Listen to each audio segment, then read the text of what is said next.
దేవుని పరిశుద్ధ గణనామానికి మహిమ కలుగును గాక. Praise the lord. క్రీస్తునందు ప్రియులారా, దేవుడు తన మహాకృపను బట్టి మనకు నూతన ఉదయకాలం వేకునే రీతిగా ఆయన పాదసముఖం నిల్చుండి ధన్యత మనకిచ్చి ఆయన మాటలు ధ్యానించగలే కృపను మనకు అనుగ్రహించిన విధానాన్ని బట్టి ఉన్నతమైన ప్రభు పరిశుద్ధ నామమునకు సమస్తమైనటువంటి ఘనత మహిమ ప్రభావాలు కలుగును గాక. క్రీస్తునందు ప్రియులైన దైవజనులు, స్నేహితులు, విశ్వాసులు, సహోదరి సహోదరులు, ఈ కార్యక్రమాన్ని వీక్షిస్తున్న ఆత్మీయ జనులందరికీ కూడా యేసుక్రీస్తు వారి ప్రశస్తమైన నామంలో ఉదయకాలపు శుభములు మరియు వందనాలు తెలియజేస్తాను. మీరందరూ బాగున్నారు కదా? చాలా సంతోషం. రండి, ఏ దినం కూడా మేము ప్రేమతో ఆహ్వానిస్తున్నాం. అనుదిన అభివృద్ధి ఉదయకాలపు ధ్యానాలటువంటి ఈ ఆధ్యాత్మిక కార్యక్రమంలో నాతో పాటు పాలుభాగస్తులై వాక్యాన్ని ధ్యానించి దైవ దీవెనలు పొందండి. బైబిల్స్ అనే దగ్గరలో ఉంటే తెరచి చూడండి, లేని పక్షం చదివే మాట విని గ్రహించి వాక్య ధ్యానంలో బాలుభాగస్తులు కండి. నేటి దిన ధ్యాన వాక్యంగా ఎస్తేరు గ్రంథము 5వ అధ్యాయము 11వ వచనంలో ఒక మాటను నేను చదువుతా ఉన్నాను. తనకు కలిగిన గొప్ప ఐశ్వర్యం గూర్చి రాజు క్రింద నుండి అధిపతుల మీద తను ఎలాగూ పెద్ద చేసానో దానిని గూర్చి వారితో మాట్లాడాను. దేవుడు తన వాక్యాన్ని మన కొరకు దీవించును. ప్రార్థన చేద్దాం. మహోన్నతుడ, సకలాదిశ్వాద కారణభూతునికి స్తోత్రాలు. తిరిగి నూతన ఉదయకాలం ఈ ఆధ్యాత్మిక కార్యక్రమం ద్వారా మీ మాటలు వినేటువంటి చక్కటి ధన్యత మాకు ఇచ్చారు. నీ కుమారుడు మా రక్షకుడిని వేసే నామంలో శ్రేష్టమైన ఈ మాటలు, విలువైన మాటలు గ్రహించే మనస్సు నాకు మాకు దయచేయండి. నీ సన్నిధి మాతో ఉంచండి. యేసయ్య నామమున అడుగుతున్నాం తండ్రి, ఆమేన్. మంచిది పిల్లరా, చదవని మాట ఎస్తేరు గ్రంథంలో ఉన్నటువంటి మాట చాలా సందర్భాల్లో మనం విన్నాం, మనకు తెలుసు కూడా. ఎందుకంటే ఎస్తేరు గ్రంథం అంటేనే ఒక ముగ్గురు వ్యక్తులు చుట్టూ తిరుగుతూ ఉంటుంది. ఒకటి మొర్దెకై, 2 ఎస్తేరు, 3 హామాన్. ఈ ముగ్గురు వ్యక్తుల యొక్క విధానం లేక వారిని కూర్చున్నటువంటి శ్రేష్టమైన మాటలు, వారిని కూర్చున్నటువంటి వారి గుణ లక్షణాల గురించి చాలా స్పష్టంగా ఎస్తేరు గ్రంథంలో రాయబడింది. ఎన్నోసార్లు మనం ధ్యానించాం. ఇప్పుడు మనం చదివిన మాట కూడా హామాను గురించినటువంటి మాట. హామాను యొక్క మనస్తత్వం ఏంటంటే అతిశయించేటువంటి మనస్తత్వం. ఎస్తేరు గ్రంథంలో 2 ఉన్నాయి. అతిశయం ఉంది, దీనత్వం ఉంది. అతిశయం ఉంది, వినాశనం ఉంది. దీనత్వం ఉంది, ఆశీర్వాదము ఉంది. ఇక్కడ అతిశయము, వినాశనాన్ని గురించినటువంటి మాటలు హామాను జీవితంలో చాలా స్పష్టంగా కనబడుతున్నాయి.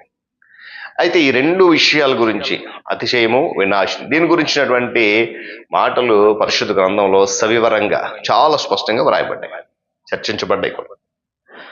అతిశయము మానవ బలహీనతగా పరిగణించవచ్చు. తోటివాణిని తన ఉన్నత స్థితిని పోల్చుకుని అతిశయించేటువంటి పరిస్థితి. ఇక్కడ మొర్దెకైని చూసి హామాను తనను తాను హెచ్చించుకుంటూ అతిశయిస్తూ ఉన్నాడు. అరే, ఈడు యూదుడు, ఆ బానిస బ్రతుకు బ్రతికేవాడు, నేను రాజు కోటలో ఆ ఉన్నతమైన స్థానం ఉన్నాను. ఇలాంటి ఒక పోలిక వీళ్ళు గమనించండి. అతిశయముతో ఉంటాడు. ఈ అతిశయము శృతి మించినప్పుడు, ఈ అతిశయము ఆ పరిధి దాటిపోయినప్పుడు వీళ్ళరా దేవునితో పోటీ పడడానికి, పోల్చుకోవడానికి కూడా ప్రయత్నం చేస్తూ ఉంటూ ఉంటాం. గమనించాలి, లూసిఫర్ చేసిన పని అదే. నేటి సాతాను లేక అపవాది అని పిలువబడుతున్నటువంటి ఆ పదం లేక ఆ వ్యక్తి ఒకానొకప్పుడు దేవుని దూతగా ఉన్నప్పుడు అతిశయించి దేవుని కంటే గొప్పగా దేవునితో పోటీ పడడానికి ప్రయత్నం చేసినప్పుడు దేవుడు ఆకాశం నుండి నేల మీద వచ్చేస్తే అపవాదిగా ఈ రీతిగా పిల్లల దేవునితో సమముగా తన స్థితిని హెచ్చించుకోవడానికి ప్రయత్నించి వినాశనానికి లోనవడం అనేది జరిగింది. ఇక్కడ ఆదాము హవ్వలు ఈ విధానంలోనే శోధించబడి దేవుడు తమకు ఇచ్చినటువంటి ఒక ఉన్నతమైన స్థితిని కోల్పోయారు ఏదైనా వనములో. ఇక్కడ హామాను జీవితాన్ని స్పష్టంగా మనం గమనిస్తే, విశ్లేషిస్తే క్రైస్తవ లోకానికి ఒక క్రొత్త ప్రబోధం అనేది లభిస్తుంది. కారణం ఏంటని అంటారా? అహష్వేరోషు సువిశాలమైనటువంటి రాజ్యంలో ప్రధాన అధిపతిగా ఉన్నత అధికారంలో నియమించబడ్డాడు హామాను. ఈ ఉన్నత అధికారం లభించగానే తన క్రింది పనిచేసిన ఉద్యోగులు, క్రింది స్థాయి ఉద్యోగులను ఏమండి నిండు మానవులకి చోట మానేశాడు. అసలు వాళ్ళు మనుషులుగా కనబడడం లేదు హామాను కంటికి. గమనించారు పిల్లరా, అధికారం అట్టిన వారు చూడండి, అధికారానికి అలవాటైన వారట అసంవేదుకులపై వారికి కూడా అధికారం ప్రకటించడానికి ఇష్టపడుతూ ఉంటారు. ఎలాంటి విధానం అంటే ఆ కోపపడే పరిస్థితి లేకపోయినా కూడా కోపపడడానికి ఇష్టపడతారని హామాను వాటి వారు. చూడండి, ఘనత ప్రభావం దేవునికి చెందాలని యూదుల భావన. వారు ఆయననే ఆరాధిస్తారు. అయితే ఇక్కడ హామాన్ ఏంటంటే యూదులందరూ కూడా తనను గణపరచాలంటున్నాడు. తనకు చెందాలని హామాను ఆరాటం. అయితే పిల్లరా, దేవునికి భక్తులుగా తనకు ఘనత ప్రభావం లోపించలేదని చెప్పి మొర్దెకై మీద చాలా కక్ష పెంచుకున్నాడు, చాలా కోపడ్డాడు. కింద 10 వచనం చదవండి మీరు, గమనించి 9-10 వచనాల్లో చాలా గమనించాలి. చూడండి, నేటి దినాల్లో సహితము అనేక మంది ఇలాంటి ధోరణిని కలిగి ఉండడం అనేది విచారకరం. ఈ విధానమే హామాను యొక్క జీవితానికి వినాశనానికి గురవడానికి కారణమైంది. లేదా హామాను అతిశయ కారణాలను విశ్లేషిస్తూ ఉంటే మనకు కొన్ని సత్యాలు బయలుపడుతూ ఉంటాయి. అసలు ఎందుకు హామాను ఇంతగా అతిశయపడ్డాడు అని అంటే, మొదట తనకున్నటువంటి ఐశ్వర్యం, ధనము. ఏమండి, బైబిల్లో ఒక మాట ఉంటుంది, ధనము హెచ్చినప్పుడు ఏంటండి గర్వం చోటు చేసుకుంటుందంట కదా. 62వ సంకీర్తనలో మాట మనం చూస్తాం. ధనం హెచ్చినను లక్ష్య పెట్టకూడదని తెలియజేశాడు దీని వాక్యంలో. అదే జ్ఞాని అయిన సొలొమోను. ఐశ్వర్య స్థితి ఒకరిని ప్రాణానికి బెడద. ఆ ప్రాణానికి విశ్రాంతి ఉండదు, నిద్ర ఉండదు. ఏమండి, అందునిమిత్తమే ధనాపేక్ష నుండి పారిపొమ్మని పౌలు చెప్పాడు తిమోతికి. ఐశ్వర్యము అతిశయమును గూర్చి దైవజనుడు ఖచ్చితంగా చెప్పాడు భక్తుడైన పౌలు. చూడండి, దేవుని బిడ్డలుగా ఆ ఐశ్వర్యము అనేటువంటి ఆ విధానాన్ని విడిచిపెట్టాలి. 7 దినాల్లో చాలా మంది ధనానికి ప్రలోభానికి గురయ్యి ధనము సంపాదించినటువంటి ఒక ఆలోచనతో అతిశయపడుతూ ఐశ్వర్యం వచ్చేసిందని చెప్పి అనుకుంటూ ఉంటారు. ఉదయకాల సమయంలో పిల్లల హామాను యొక్క వినాశనానికి గల కారణం ఐశ్వర్యం అనే విషయం గమనించాం. ఈరోజు మనం బ్రతకడానికి ధనం అవసరమే, కాదని నేను అనను. కాకపోతే అదే మనల్ని బ్రతికించకూడదు. దేవుని సన్నిధిలో అంటాడు కదా, ధనము కోసం మీరు ప్రాకులాడొద్దు, ధనము కేవలము తాత్కాలికమైనది, శాశ్వతం కాదు అంటాడు. ఈ హామాను ఆ ఐశ్వర్యం చూసుకుని అతిశయపడ్డాడు, విర్రవీగిపోయాడు. అరే, నాకింత ఉన్నత అధికారం, ఇంత ఐశ్వర్యం ఉంది, ఈ మొర్దెకై ఎంతటి వాడు, కనీసం నాకు నమస్కారం చేయట్లేదు, కనీసం నా వంగి దండం పెట్టట్లేదు. గమనించారు పిల్లలు.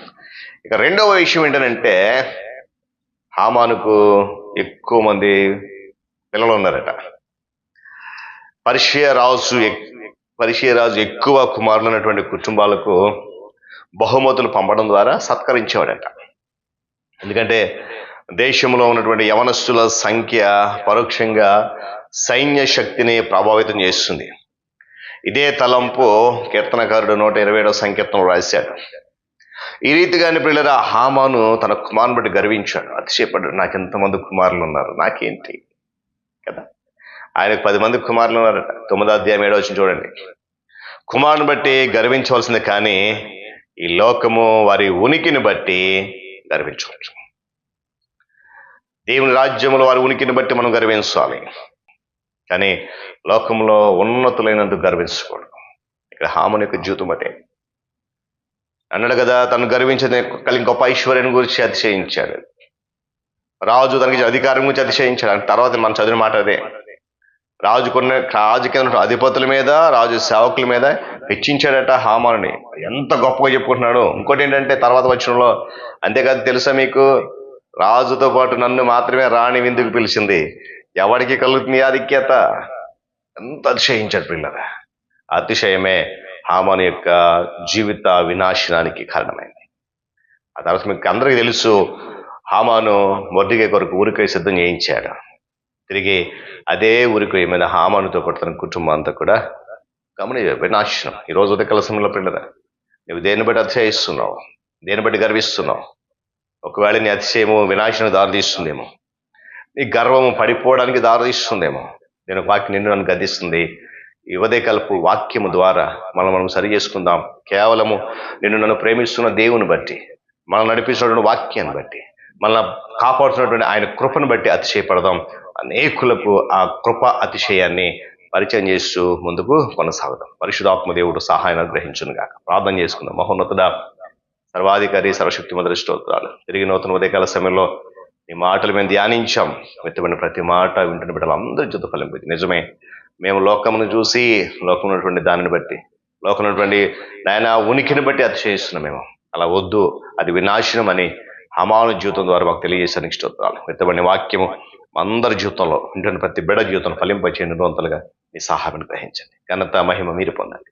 యేసయ్య నామమున అడుగుతున్నాం తండ్రి, ఆమేన్. త్రియేక దేవుని దీవెన, ఆయన సన్నిధి కాపుదల సదాకాలము మనందరికి తోడైండి నడిపించును గాక. ఆమేన్.